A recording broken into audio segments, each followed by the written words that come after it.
এক জেলের বাথরুমে গল্প শুরু হয়, যেখানে বোন নামের এক নিরাসক্ত কিন্তু ভয়ঙ্কর লড়াকু লোককে তার বন্ধু জানায় যে একটা গ্যাং তাকে মারতে আসছে। বোন শান্তভাবে অপেক্ষা করে, আর জেসি ও তার সঙ্গীরা হামলা চালাতে মুহূর্তের মধ্যে সবাইকে একে একে মাটিতে ফেলে দেয়। জেলে তার একমাত্র কাছের বন্ধু ছিল ড্যানি, যাকে একদিন জেসির গ্যাং চোখের সামনে খুন করে ফেলে। মারা যাওয়ার আগে ড্যানি বোনের হাতে একটা পুরনো ছবি দিয়ে কথা দেয় জেল থেকে বেরিয়ে এসে যেন তার স্ত্রী আর ছেলের খোঁজ নেয়। 5 বছরের সাজা শেষে বোন মুক্তি পায় এবং রবার্তো তামারার বাড়িতে ভাড়া নেয়, যেখানে 3টি বাচ্চার মধ্যে সবচেয়ে ছোট জ্যারেড সবসময় জানালার পাশে বসে বাইরের দিকে তাকিয়ে থাকে। আসলে সে ড্যানির ছেলে, যদিও বোন এটা কাউকে জানায় না। শহরের রাস্তায় প্রতি রাতে চলা বেআইনি স্ট্রিট ফাইটের দুনিয়ায় ঢুকে বোন এজেন্ট পিনবলকে খুঁজে বের নিজেকে প্রমাণ করতে একের পর এক প্রতিপক্ষকে মাত্র এক আঘাতে ধরাশয়ী করে, আর দ্রুতই ওয়ান হিট ফাইটার নামে পরিচিত হয়ে ওঠে। এই দুনিয়ার সবচেয়ে ভয়ঙ্কর এজেন্ট জেমস, যার প্রেমিকা অ্যাঞ্জেলা আসলে ড্যানির স্ত্রী। জেমস ষড়যন্ত্র করে ড্যানিকে জেলে পাঠিয়ে সেখানেই খুন করিয়েছিল। তারপর অ্যাঞ্জেলার সন্তানকে জোর করে দত্তক দিয়ে তাকে নিজের করে নিয়েছে। আর সেই আঘাত সইতে না পেরে অ্যাঞ্জেলা মাদকের নেশে ডুবে যায়। বোন বুঝে যায় এটাই তার লক্ষ্য, আর জেমসের কাছাকাছি পৌঁছতে তাকে আরও ফাইট জিততে হবে। এক এজেন্ট ট্যাটুর চ্যালেঞ্জে বোন একে একে 2-3 জন ফাইটারকে হারিয়ে দেয়।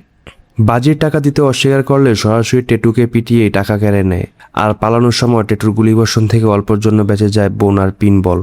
এদিকে তামারার বাড়িতে বোন আর জ্যারেডের মধ্যে একটু সুন্দর বন্ধন গড়ে ওঠে। বোন তাকে মার্শাল আর্ট শেখাতে শুরু করে, আর তামারা লক্ষ্য করে জ্যারেড আগের চেয়ে অনেক খুশি। জেমস ক্রমশ নিষ্ঠুর হয়ে ওঠে, তার বিরুদ্ধে যাওয়া মেনিক নামের এক মহিলাকে সরাসরি গাড়ি চাপা দিয়ে খুন করে। আর সেই দৃশ্য দেখে ফেলা রবার্তোর উপর তার সন্দেহ জমতে থাকে, যেখানে ড্রাগ নিয়ে শক্তি বাড়ানো হ্যামারকে বোন সহজে পরাস্ত করে চিরদিনের মতো মাটিতে ফেলে দেয়। এই জয়ে মুগ্ধ হয়ে জেমস নিজেই বোনের প্রশংসা করে তাকে বাড়িতে দাওয়াত দেয়, যেখানে বোন প্রথমবার সরাসরি অ্যাঞ্জেলার মুখোমুখি হয়। জেমস বোনকে প্রস্তাব দেয় পৃথিবীর সবচেয়ে বিপজ্জনক ফাইটার প্রাইসের বিরুদ্ধে লড়লে $5 মিলিয়ন আয় হবে। তবে বোন কোনো তাৎক্ষণিক উত্তর দেয় না। এদিকে জেমস অ্যাঞ্জেলাকে ব্ল্যাকমেল করে বোনকে রাজি করার চেষ্টা করে, আর ভয়ে অ্যাঞ্জেলা বোনকে ঘরে ডেকে বন্দুক তাক করে বসে, কিন্তু বোন পুরনো পারিবারিক ছুটা দেখাতে সত্যিটা বের হয়ে আসে। অ্যাঞ্জেলা বুঝতে পারে বোনে ড্যানি শেষ ইচ্ছা পূরণ করতে এসেছে, আর তার ছেলে জীবিত নিরাপদে আছে। বোন প্রতিশ্রুতি দেয় সে সঠিক সময়ে মা ছেলের দেখা করিয়ে দিবে, আর জেমসকে রাজি করিয়ে অ্যাঞ্জেলাকে কয়েকদিনের জন্য সঙ্গে নিয়ে সরাসরি একটা রিহ্যাব সেন্টারে ভর্তি করে দেয়। ওইদিকে জেমস $5 মিলিয়ন নিয়ে ফ্র্যাঙ্কলিন ম্যাকের কাছে পৌঁছে প্রাইসের সঙ্গে ফাইট চূড়ান্ত করে, কিন্তু সতর্ক করে দেওয়া হয় মারামারিটা ভেস্তে গেলে তার পরিণতি ভয়াবহ হবে। সে রাতেই বোন বাড়ি ফিরে দেখে রবার্তোকে পিটবুল লেলিয়ে নৃশংসভাবে হত্যা করা হয়েছে। ভেঙে পড়া তামারাকে সে সান্ত্বনা দেয়। পরদিন জেমস এসে ফাইটের কথা বললে বোন স্পষ্ট না করে দেয়।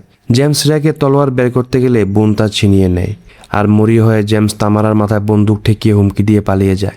বোন তামারাকে টাকা দিয়ে বাচ্চাদের নিয়ে নিরাপদ জায়গায় সরিয়ে দেয়, আর জেমস তার পুরো কিলার টিমকে প্রস্তুত করার নির্দেশ দেয়। হ্যামার পিন বলকে ধরে মারধর করে বোনের ঠিকানা বের করার চেষ্টা করে, কিন্তু বোন সময় মতো পৌঁছে পুরো গ্যাংকে শেষ করে দেয়। জেমসের লোক টেরি রিহ্যাব সেন্টারে অ্যাঞ্জেলাকে খুঁজতে গেলে সেখানে লুকিয়ে থাকা পিন বল আর বোন মিলে তার পুরো দলকে খতম করে দেয়। জেমস ফোনে অ্যাঞ্জেলার খোঁজ নিতে গিয়ে উল্টা বোনের হুমকি শুনে, আর প্রতিশোধের ভয়ে নিজের চাল হিসেবে বোনকে সরাসরি ফ্লাইটের দিন ফ্র্যাঙ্কলিনের হাবিলিতে ডেকে পাঠায়। যেখানে পৌঁছে বোন জেমসকে সরাসরি রবার্তোর খুনের কথা তুলে ধরে, আর কৌশলে কথা বলিয়ে ড্যানকে জেলে পাঠানোর পুরো ষড়যন্ত্র তার মুখ থেকে স্বীকার করিয়ে নেয়। পুরোটাই গোপনে রেকর্ড করে সঙ্গে সঙ্গে পিন বলের মাধ্যমে পুলিশের কাছে পাঠিয়ে দেয়। এরপরই শুরু হয় সে বহু প্রতীক্ষিত লড়াই। প্রাইসের সঙ্গে 2 ফাইটারের গতি এতটাই বিদ্যুৎ গতি যে দর্শকরা চোখে ধরতে পারছিল না। বোন একসময় প্রাইসকে এমন লকে ফেলে দেয় যে চাইলে তার পা ভেঙে দিতে পারত, কিন্তু জেমসের $5 মিলিয়ন ডুবাতে ইচ্ছাকৃতভাবে হার মেনে নেয়। হেরে যাওয়া ফাইট দেখে ক্ষিপ্ত জেমস তলোয়ার নিয়ে বোনের ওপর ঝাঁপিয়ে পড়ে। ফ্র্যাঙ্কলিনের নির্দেশে বোনের হাতে তলোয়ার তুলে দেওয়া হয়, আর তখন বোন প্রকাশ করে যে সে আগে মিথ্যা বলেছিল।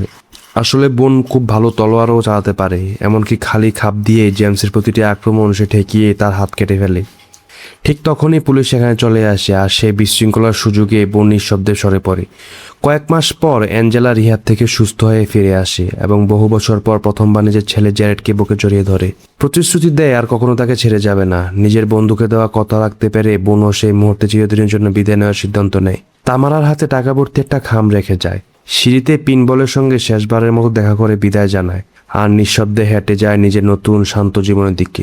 মুভিটা এদিকে শেষ।